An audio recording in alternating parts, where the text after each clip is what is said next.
Assalomu alaykum qadrli vatandoshlar. Bugun sizlar bilan tepki kasali haqida gaplashamiz. Bu kam uchraydigan kasallik, lekin o'ta ham xavfli. Bepushtlikni keltirib chiqarishi mumkin.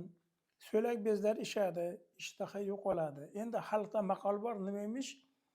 Ikkita uchta egizak tuqqan xotin tepsa tuzalarmish. U noto'g'ri fikr. Asossiz. Demak, shunga uy sharoitida ming martalab sinalib ko'rilgan narsani tayyorlashga harakat qilamiz. Buning uchun bizga 100 gram asal, 20 gram siqib olingan limon suvi, mana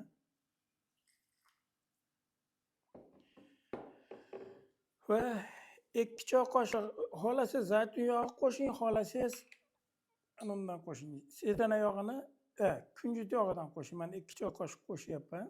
Shuni aralashtiramiz yaxshilab. Aralashtirib iste'mol qilganimizda o'zi bir marta, ikki martada qoladi.